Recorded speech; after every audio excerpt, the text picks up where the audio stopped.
Friend, good morning. সবাই ভালো আছে আশা করছি, আমিও ভালো আছি। তো মানে শরীরে ভালো আছি, মনের দিক থেকে ভালো নেই। তার কারণ আমার শ্বশুরমশাই গত দিন পয়লা সেপ্টেম্বরে এই আমাকে দেখে বুঝতে পারছেন। তো আমার সাথে আপনারা প্রথম দিন থেকে আছেন, আমার এই দুঃসময় প্রথম দিন থেকেই আপনারা আমার সাথে আছেন।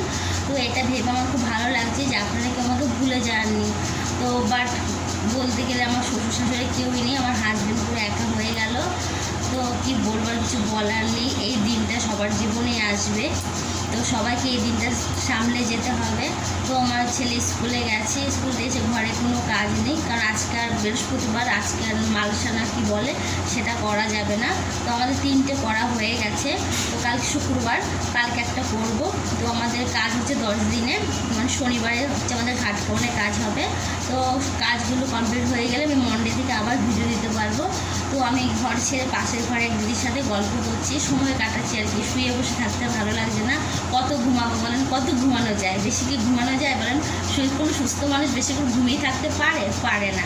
তো পাশের একটা দিদি আছে, একজন বয়স্ক মাসিমা আছে, তাকে দেখাশোনা করেন। তো সেই দিদিরা এখন মাসিমার জন্য খাবার আনতে গেছে।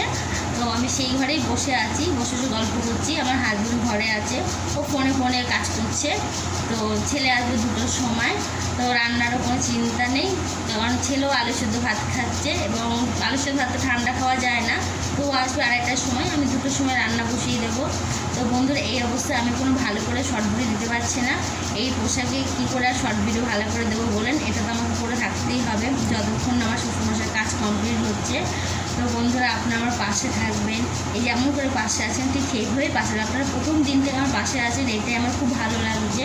তো আপনারা কেউ আমাকে ভুলে যাবেন না, আমার চ্যানেলটা সাবস্ক্রাইব করবেন, লাইক কমেন্ট শেয়ার করবেন। তো বন্ধুরা, আপনাদের কাছে আমার একটাই অনুরোধ, আপনারা আমার শ্বশুরমশাইয়ের আত্মার শান্তি কামনা করবেন। আমার সানডে হচ্ছে 10 সেপ্টেম্বর রবিবার। তো সেদিন আমার শ্বশুরমশাইয়ের কাজ হবে। আপনারা যারা যারা আমার এই ভিডিওতে দেখছেন, তারা প্রত্যেকে আমার শ্বশুরমশাইয়ের আত্মার শান্তি কামনা করবেন। উনি খুব ভালো মানুষ ছিলেন, যেন ওনার আত্মার শান্তি পায়। আর যদি আমি কোনো ভুল ত্রুটি করে থাকি, আমার হয়ে তাদের কাছে আপনারা সবাই ক্ষমা চাইবেন, যেন আমাকে সকলেই ক্ষমা করে দেন।